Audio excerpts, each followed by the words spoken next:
Hello, welcome back to our actors routine, जिसके अंदर tongue twister जो है वेरी इंपॉर्टेंट।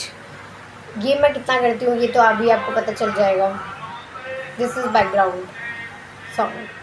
चलिए, तो ये पहला टास्क आपके लिए भी और मेरे लिए भी। पहले मैं आपको एक सेंटेंस बताती हूँ और आपको वो रिपीट करना है, ठीक है? मैं भी करूँगी। शी शेल्स, पहला ही गलत बोला मैंने। She sells sea shells by the sea shore. She sells seashells by the seashore. She sells seashells by the seashore. पढ़ाने वाला ही गलत, तो क्या पढ़ाएगा? She sells seashells by the seashore. She sells seashells by the seashore. She sells seashells by the seashore. आपको ऐसे ही repeat करते रहना है और तेज फ्रिक्वेंसी में, ठीक है? नेक्स्ट हिंदी। हिंदी वाले हाथ उठाएं। समझ समझ के समझ को समझो। समझ समझ के समझ को समझो। समझ समझ के समझ को समझो। समझ समझ के समझ को समझो। समझ समझ के समझ को समझो। समझ समझ के समझ को समझो। समझ समझ के समझ को समझो। समझ हो गया ये खराब, फिर से प्रैक्टिस एक और बार।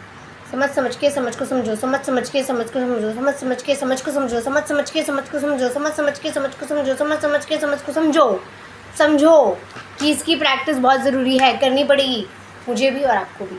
पानी पी लेती हूँ।